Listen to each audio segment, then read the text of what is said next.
할렐루야. 네, 반갑습니다. 오늘 수요 예배에 올라오신 여러분을 환영하고 축복합니다. 우리 인사 한번 나누겠습니다. 잘 오셨습니다. 말씀의 은혜 받으십시오. 네. 오늘 또 참 수고 많으셨습니다. 아주 고생 많으셨고요. 또 예배를 통하여서 우리가 찬송을 부르고 또 우리의 목소리를 내어서 성경을 읽고, 여러분 성경 오늘 조금 평소 때보다는 길게 읽었는데 괜찮죠? 맞죠? 소리를 내어서 마음을 좀 실어서 또박또박 최대한 정성을 하나님께서 받으신다라고 하는 그 마음을 가지고 정성껏 이렇게 올려드릴 때, 이것이 예배이구나. 다른 게 별로 없는 것 같아요. 가장 기본적으로 말씀을 소중히 대하고 우리의 마음을 가지런하게 모아서 그 말씀 앞에 우리가 서 있으면서 그 말씀 앞에서 또 거울을 보면서 우리 안에 있는 연약함들을 또 발견하면, 또 하나님께서 우리를 또 사랑해 주셔서 발견하게 하시는 그 일들을 또 깨닫고 또 기도하면서 나아가고, 이 말씀이 나의 말씀이 되기를 원하고, 이 주님의 신실하심과 인격이 내 인격이 되기를 원하는 마음으로 하나님께 나아가면 이것이 예배라고 볼 수가 있습니다. 예배를 통해서 우리가 힘을 이것이 이제 살아갈 수 있는 힘이 될 수 있다라고 성경은 우리에게 또 권면하고 말씀을 합니다. 오늘 우리가 지난 수요일부터 열왕기상을 보고 있는데, 우리 성경을 보면 열왕기상하, 또 우리 직전에 다루었던 사무엘 상하 이렇게 나누는데, 우리가 성경을 구별하기 쉽게 상하로 나누지만도 원래 히브리 원어 성경에는 이것이 하나로 되어 있습니다. 그냥 사무엘서 또는 이 열왕기서. 그리고 이 사무엘 하에서 다윗의 전성기를 마치고 난 다음에 계속해서 이어지는 그런 사건에 따라서 오늘 이 열왕기상이 또 시작이 되게 되는데, 지난주에 우리가 함께 읽었던 것처럼 이 열왕기상 1장을 통하여서 다윗 왕이 나이가 많이 들었던 것을 보게 됩니다.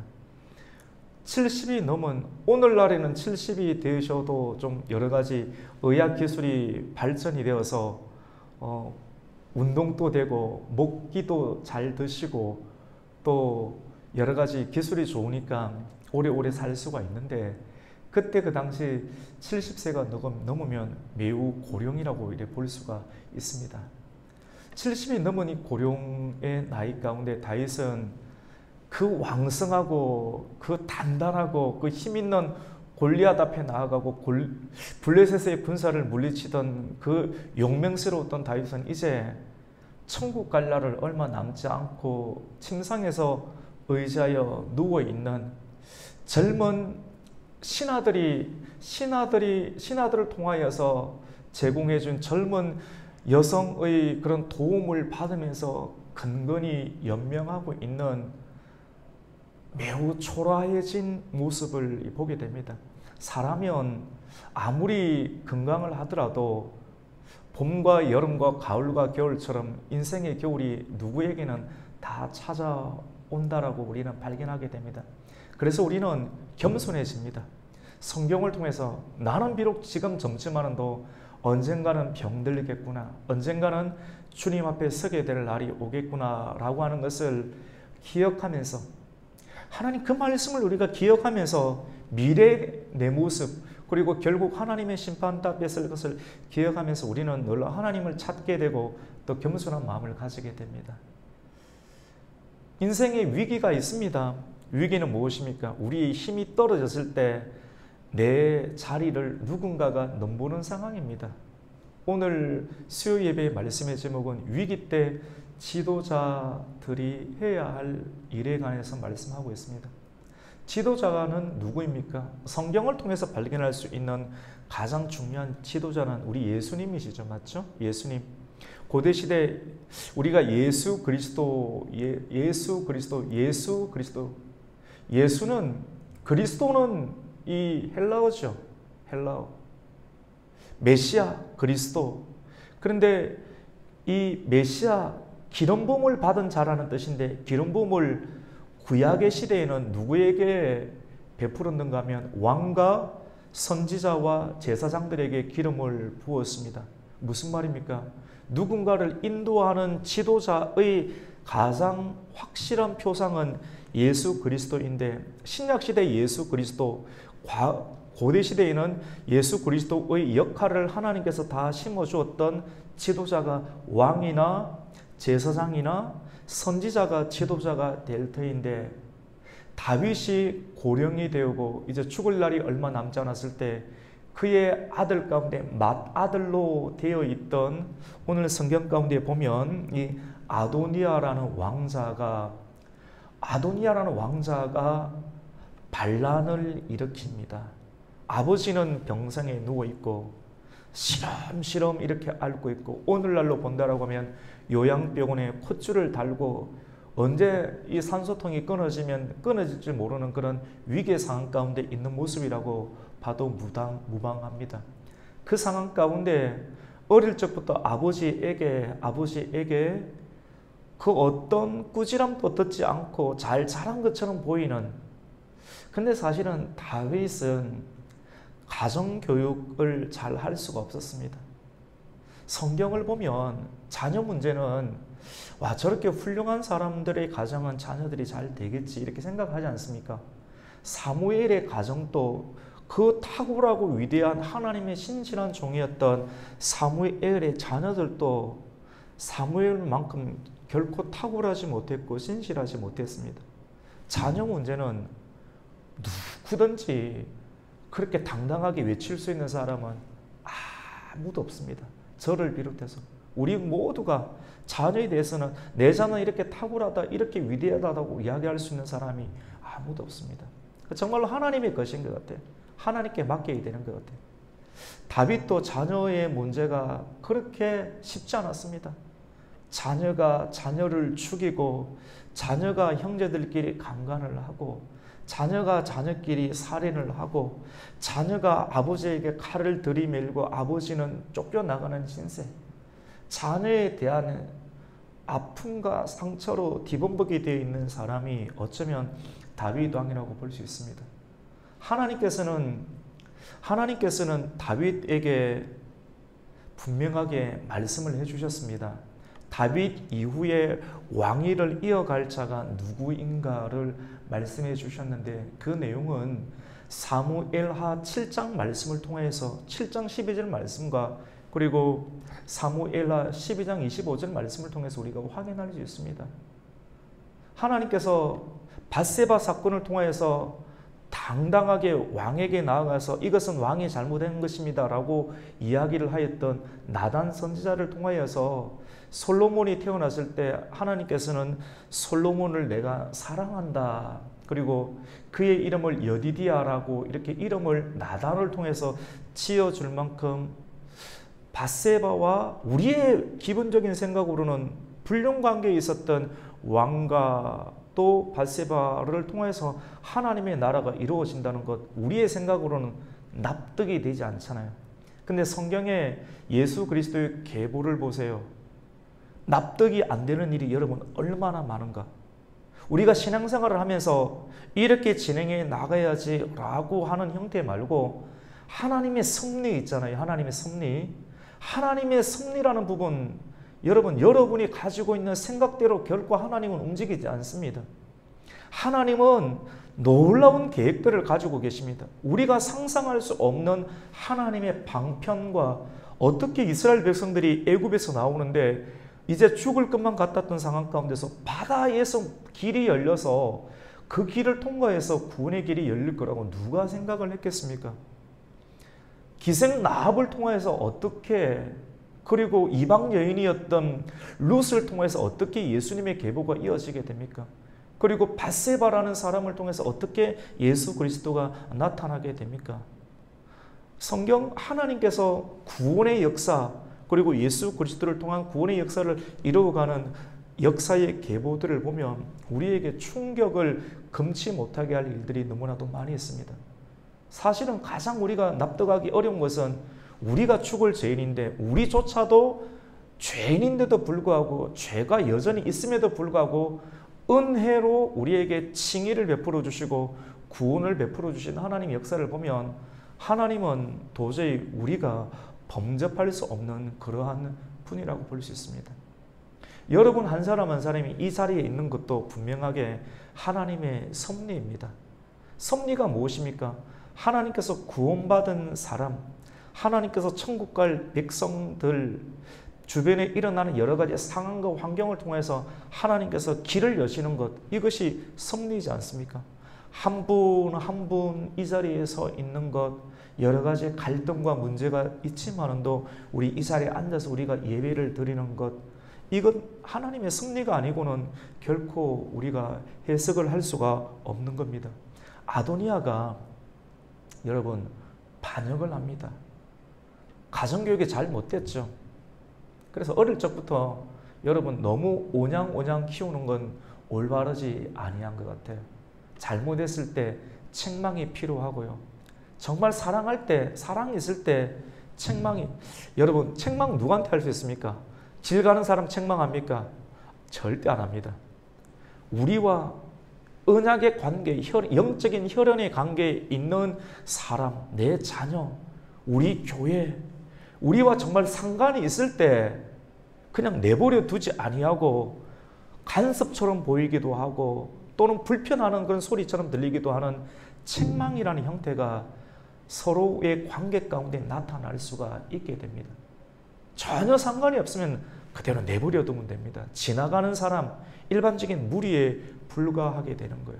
그래서 우리가 누군가에게 책망을 받고 불편한 소리를 듣는다라고 하는 것은 내가 하나님과 사랑의 관계에 있구나, 하나님께서 이렇게 섭리하시구나, 이렇게 해석을 하면 딱 맞는 해석이라고 볼 수가 있습니다. 하나님께서는 섭리하시는데요, 솔로몬은 나이가 너무 어렸습니다. 다윗은 어떻게 하든지 조금 시간을 길게 늘어뜨리면서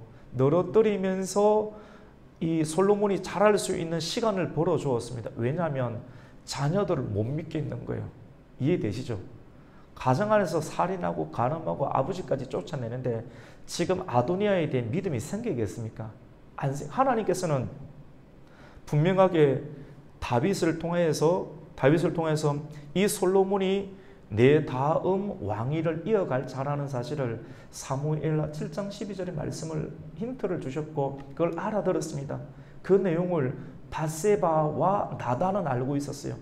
그래 밧세바에게 내 몸에서 날 씨앗이 하나님께서 이 내 다음 왕위를 이어간다고 말씀했다는 것을 이야기를 해주었고 나단도 그것을 하나님의 선지자였기 때문에 알고 있었습니다.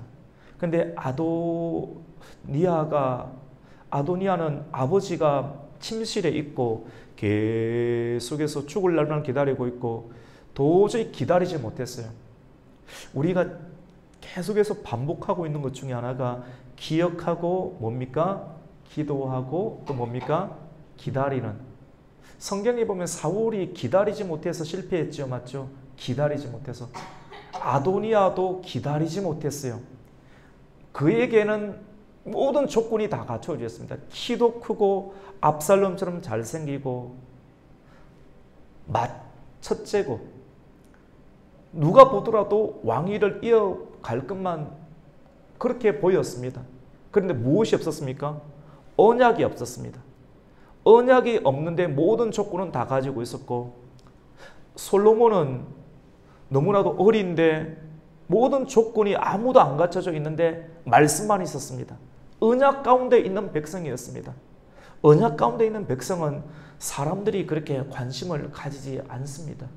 아도니아는 결국은 적절한 시점 가운데 기다리지 못하고 스스로 말씀이 없는 상태에서 군대 장관 요압과 그리고 종교 지도자였던 누굽니까 여러분? 아비아달 대제사장과 모의를 합니다. 구석에서 모의를 해서 또 많은 사람들, 유지들을 불러 모아서 양털 깎는 큰 바위 밑에서 양을 잡고 수소를 잡고 송아지를 잡고 큰 축제를 벌이면서 그 자리에서 마이크를 잡고 서서 이제 내가 왕이다 라고 많은 사람들과 함께 즉위식을 하기 시작합니다. 근데 그 자리에 솔로몬과 그리고 하나님의 신실한 사람이었던 나단 선지자와 그리고 경호실장이었던 분하야 그리고 사독 대제사장은 참석하지 못했습니다.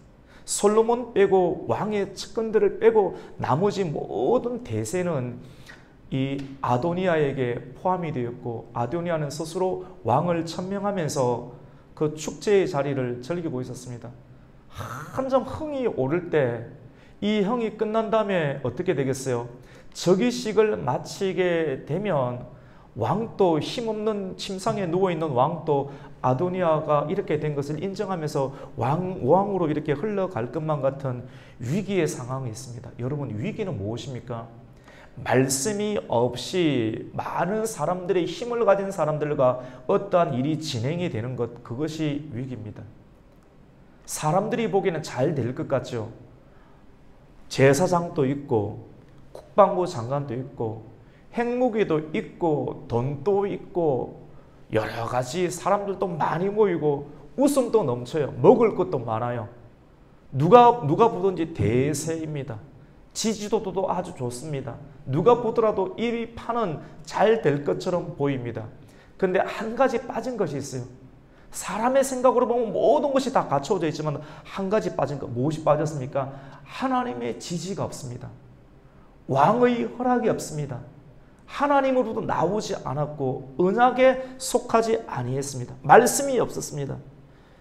그래서 사람들은 말씀 없이도 축배를 들고 기뻐하며 그 자리의 중심 가운데 있는 아도니아 왕이여라고 박수를 치면서 서로 기뻐하고 있는 그 시점, 사실은 말씀이 없이 축배의 자리를 드는 그 자리는 최고의 위기라고 볼 수가 있게 됩니다. 이 위기 때 오늘 수요 예배의 말씀과 같이 지도자들은 어떻게 해야 하는가?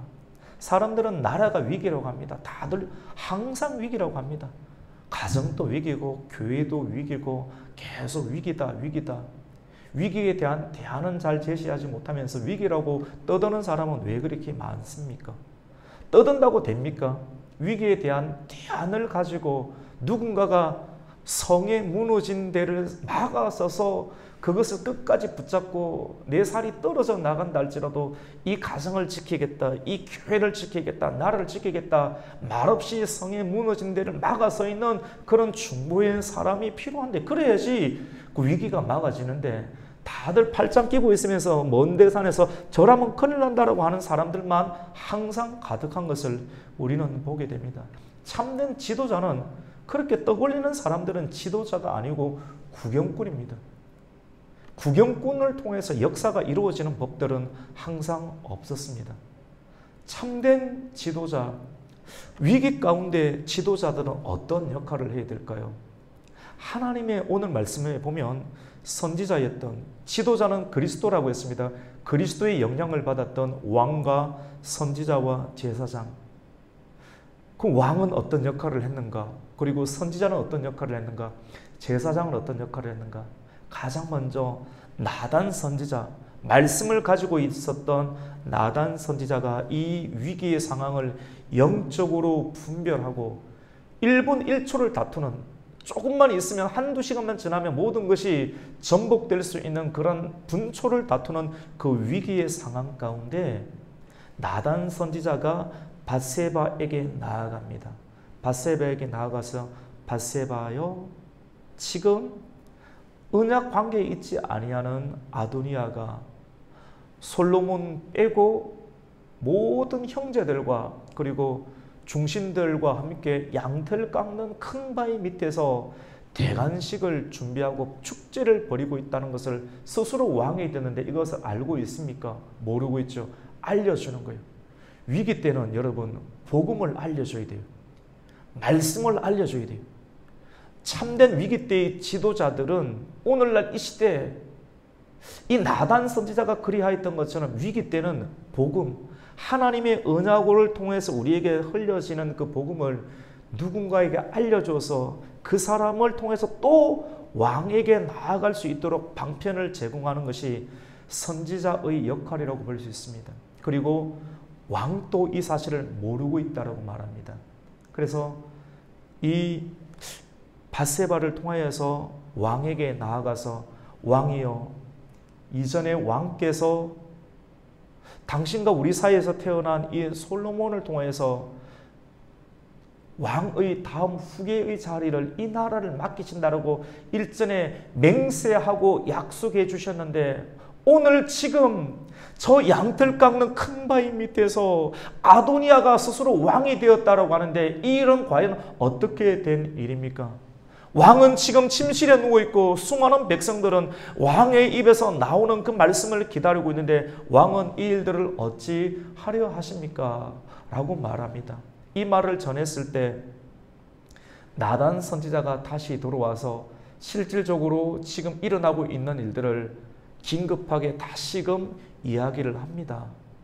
그랬을 때 이 이야기를 듣고 왕은 결단을 내립니다. 여러분, 선지자는 말씀을 가르치는 역할을 합니다. 말씀을 가르치는 역할을 하고, 왕은 통치하고 결단하고 선포합니다. 왕의 역할을 감당하면 되는 것입니다. 이 말을 듣고 왕은 주변에 누구 없는가? 사독 제사장을 부르라. 그리고 경호 실장 브나야를 부르라. 그리고 나단 선지자를 부르라고 하면서 솔로몬에게 나의 노새, 내가 타고 다니는 세단 위에, 고대시대 세단은 왕이 타는 최고의 방단차는 노새였습니다. 내가 타는 노새 위에 솔로몬을 태우고, 여러분, 정통성이, 왕에 대한 정통성은 어디서 이루어지는가 하면 아직 솔로몬이 성전을 짓지 않은 상황이죠. 맞죠? 그래서 성막이 있는 상황이었습니다.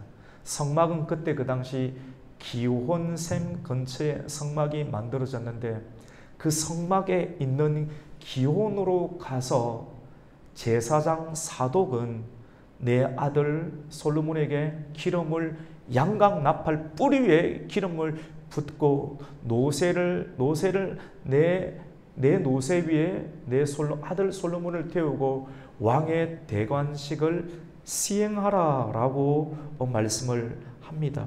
우리 오늘 그 말씀을 한번 볼까요? 우리 32절 말씀을 한번 읽겠습니다. 32절과 33절입니다. 시작. 다윗 왕이 이르되 제사장 사독과 선지자 나단과 여호야다의 아들 브나야를 내 앞으로 부르라 하니 그들이 왕 앞으로 이른지라. 왕이 그들에게 이르되 너희는 너희 주의 신하들을 데리고 내 아들 솔로몬을 내 노새에 태우고 기온으로 인도하여 내려가서, 34절입니다. 거기서 제사장 사독과 선지자 나단은 그에게 기름을 부어 이스라엘 왕으로 삼고 너희는 뿔나팔을 불며 솔로몬 왕은 만세수를 하옵소서 하고, 이렇게 왕이 해야 될 결단을 하게 됩니다.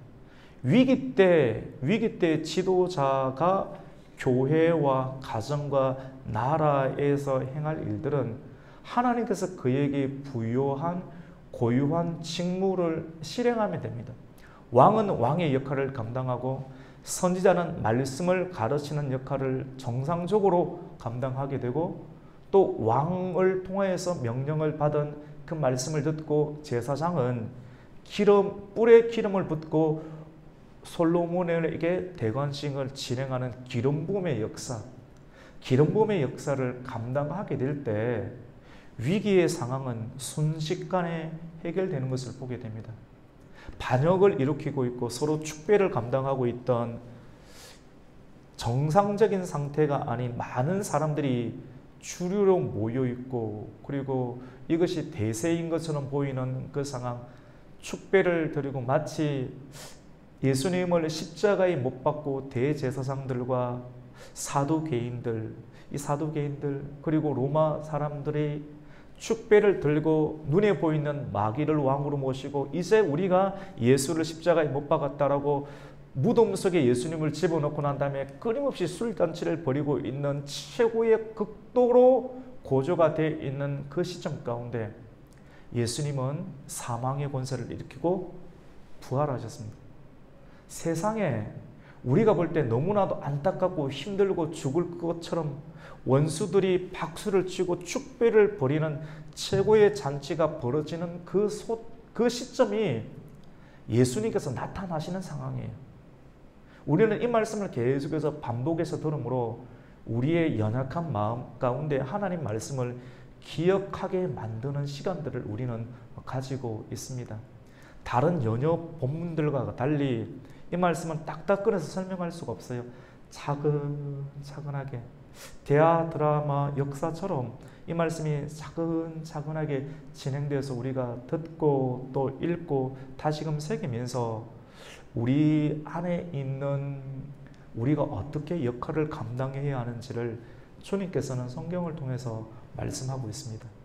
그들이 이제 음식을 다 먹고 이제 잔치의 흥이 이제 약간 무르익고 조용해질 때가 되었을 때 은나팔을 불고 뿔나팔을 불면서 도시 중심 가운데서 큰 축제의 소리가 나니까 과연 이 소리는 어디서 나는 소리인가 라고 누군가가 물었을 때 그 자리에 도착해서 아비아달 제사장의 아들이었던 요나단이 와서 하나님께서 다윗 왕을 통하여서 솔로몬을 다음 왕으로 세우셨다. 대관식 모든 백성들이 기뻐하고 있는 축제의 자리다라고 오히려 기뻐하면서 이 내용을 몰랐던 것 같아요. 그래서 그것을 전해 주었습니다.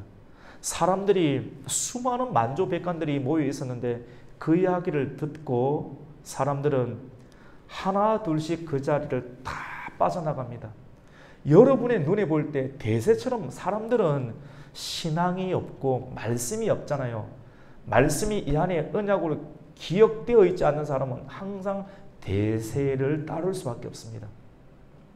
여러분에게 한번 질문해 보세요. 여러분은 대세를 따르는 사람입니까? 아니면 위기 상황 가운데 조마조마하면서 이 위기의 상황을 또 견뎌야 되는 말씀을 가진 사람입니까? 한번 질문해 봐야 돼요. 내가 과연 이런 상황이 있을 때 나는 어느 편에 설 것인가를 질문해 봐야 돼요.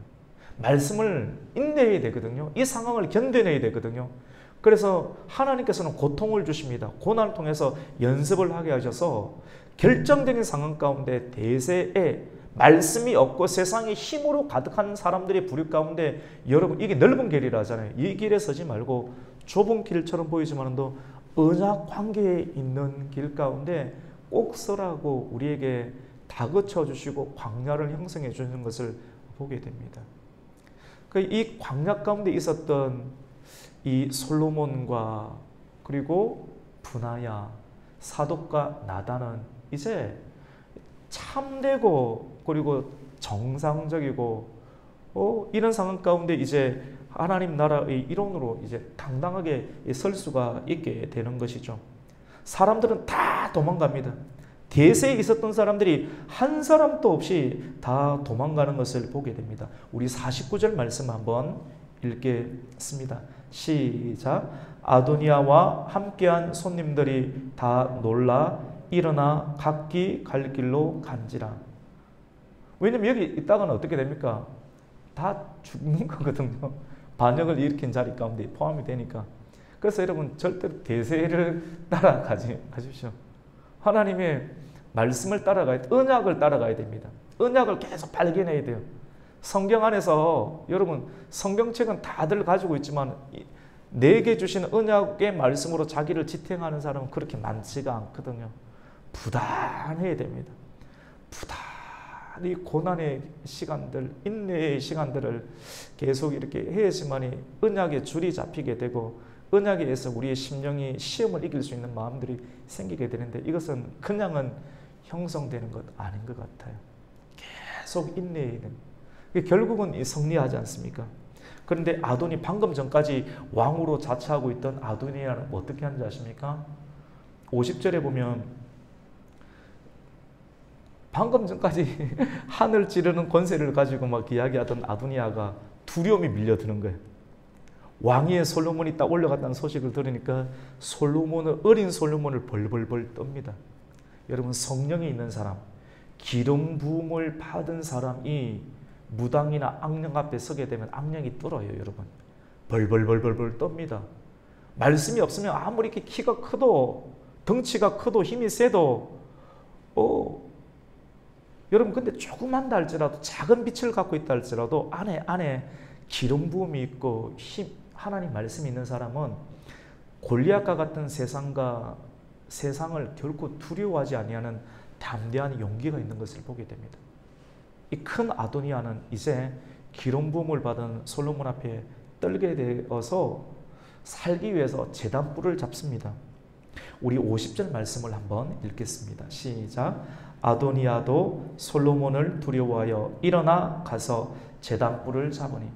여러분 고대 시대 가운데 율법 속에서 사람을 죽인 것이 아니면 제단에 이렇게 뿔이 있잖아요. 성막 안에 번제단에 이렇게 뿔이 이렇게 올라오거든요. 그 뿔을 꽉 잡고 있으면 사람을 살릴 수가 있었습니다. 그래서 누군가가 이야기를 했습니다. 아도니아가 지금 성막에 들어가서 제단에 뿔을 잡고 살려달라고 애원하고 있다. 그 소식을 접하게 되고 솔로몬은 용서를 했습니다. 관용의 정신을 가져요. 한번 용서를 했습니다. 관용의 정신을 가지고 그 사람을 보내어서 특별하게 문제가 없으면 만일 선한 사람이라고 하면 아무 문제가 없겠지만도 그에게 악한 것이 있으면 죽을 것이다. 이런 관용이라는 형태는 왕의 위치 가운데 있을 때는 엄청난 분별력이 있어야 됩니다. 무작정 허허 웃는 것은 결코 아닙니다. 지도자가 항상 무작정 웃는 것은 결코 아니에요. 이 솔로몬인데 역시 기름 부음을 받은 종의 위엄과 그리고 관용을 가지고 있으면서도 이 관용 속에서 분명하게 하나님의 그런 공의의 모습도 가지고 있어요. 우리 그 말씀을 한번 볼까요? 52절 말씀을 한번 읽겠습니다. 시작.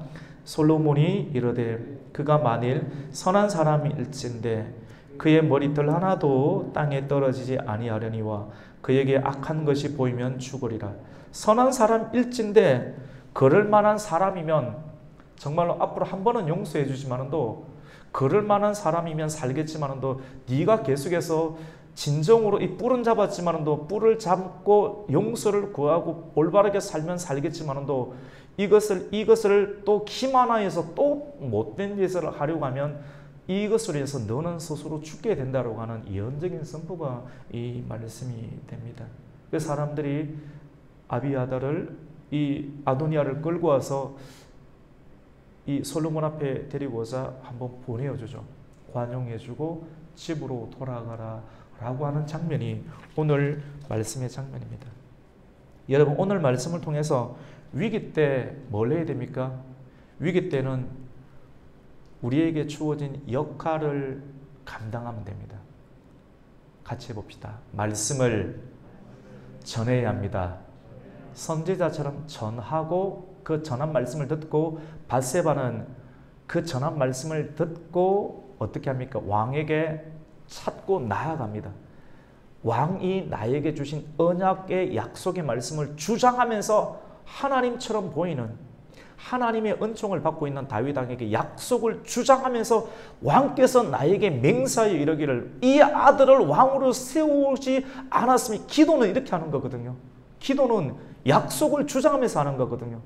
공허하게 내가 하고 싶은 것을 하는 때를 쓰는 것이 아니라 하나님께서 우리에게 주신 언약 관계에 있는 우리 한 사람 한 사람에게 주신 언약을 주장하면서 하나님께 기도하며 나아갈 때 선지자는 선포하고 선지자의 말씀을 듣던 사람들이 어떻게 합니까?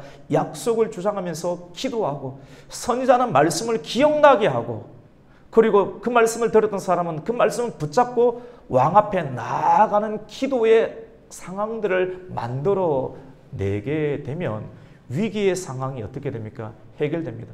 그리고 기름 부음의 자리, 사람들 따라 대세에 자기가 편성이 되는 것이 아니라 말씀을 붙잡고 있으면서 기름 붓는 성전의 기온샘에 서 있게 되면 기름 부음의 자리에 서 있게 되면 그 사람은 위기를 극복하고 위기를 모면하고 이기는 하나님의 은혜를 받게 됩니다. 말씀을 믿겠습니다. 하나님의 승리가 있습니다. 여러분 이 말씀을 통해서 우리가 알 수 있는 것은 아도니아의 반역은 위기잖아요. 맞죠? 와 이거 큰일 났다. 솔로몬은 꼬맹이고 지금 꼬맹이가 뭘 알겠어요. 아도니아는 키 크고 대화가 되고 정치 기술이 다 있고 요압을 설득할 정도와 대제사장을 설득할 정도의 언변이 있는 사람, 안목이 있는 사람, 누가 보더라도 이 사람이 왕이 되어야 되는데 하나님이 약속에 근거했을 때 어떻습니까? 말씀이 꺾여버릴 수 있는 위기였는데, 그런데 아도니아의 반역은 스스로 왕이 되고자 하는 그런 그의 탐욕이 문제였습니다. 그런데 하나님의 승리는 이 아도니아의 반역조차도 사용을 해요. 역풍조차도 사용을 해서 어떻게 합니까? 이 탐욕스러운 마음을 이용해서 다윗의 왕위가 자연스럽게 누구에게 흘러가도록 합니까? 솔로몬에게 흘러가도록 만들고, 이러한 일들 가운데 한 덫에 걸립니다. 누가 걸립니까? 솔로몬을 그냥 세워놨으면 틀림없이 다윗 왕이 죽고 난 다음에 솔로몬을 해할 수 있는 그러한 숨어있는 업무의 세력들이 있지 않습니까? 누가 같은 사람입니까? 오늘 드러났죠. 이것이 누굽니까? 요압과, 그리고 신실해 보이지만도 누굽니까? 아비아달 대제사장 같은 사람들, 자기의 야망이 있는 사람들이 하나님의 승리 가운데 이것이 표면적으로 리트머스 젖처럼 색깔이 푸르게 드러나서 다 드러나버리게 되는, 그래서 여러분 하나님의 승리는 오묘합니다. 같이 봅시다. 하나님의 승리를 믿으십시오. 그래서 이거는 위기 때 나타나는, 위기 때. 그래서 위기 때를 잘 견디다 보면 이 사람이 이런 사람이었구나 하는 것을 발견하면서 하나님 이것을 제거하고 하나님께서 이것을 숙청하고 이것을 제하면서 하나님의 뜻 가운데 말씀이 들어갈 수 있도록 행하시는 하나님의 섭리가 이러한 위기 가운데 있었구나 하는 것을 오늘 본문은 우리에게 알려주면서 앞으로, 그리고 지금 이후의 상황 가운데 여러분이 위기라고 여기는 여러 가지 상황들 가운데 이 본문을 우리가 기억하면서 여러분이 위기를 맞을 때 나는 과연 어떻게 태도를 취해야 되는가? 말씀을 전하고 말씀을 주장하면서 하나님께 기도하고, 그리고 기름 부음의 자리 가운데 있으면서 세상에 말씀이 없는 대세를 따라가지 말고 말씀이 있지만 위기 상황 가운데서 기름 부음의 자리를 고수하고 지키면서 하나님께 나아갈 때 하나님께서는 반드시 그 사람을 들어서 세우시는, 위기를 모면하게 하시고 극복하게 하시는 하나님의 역사가 있다는 걸 기억하면서 이 말씀으로 승리할 수 있는, 그리고 소망의 행진을 계속해서 감당할 수 있는 저와 여러분이 되시기를 예수님의 이름으로 축복합니다. 아멘. 하나님 감사합니다. 우리 사랑하는 귀한, 주님께서 너무나도 사랑하는 귀한 성도님들을 이 저녁 가운데 불러주시고 피곤하고 고단한 상황이지만도 하나님 몸을 꼬집으면서 마음을 또 일으키면서 이 말씀 앞에 우리가 몸부림을 치면서 말씀을 듣고자 하는 한 사람 한 사람의 영혼을 귀히 여겨주시고 이 말씀이 우리의 심령 가운데 각인되게 해주셔서 우리의 가정과 교회와 기업과 나라가 위기를 경험하게 될 때 우리가 어떠한 태도를 취해야 되며 우리가 어떠한 자리에서 있어야 하는지를 발견하게 해주시고 그 말씀대로 기억하며 기도하며 기다려서 주님의 소망의 행진 가운데 잘 설 수 있는 하나님의 사람이 되게 하여 주시옵소서. 예수님의 이름으로 기도드립니다. 아멘.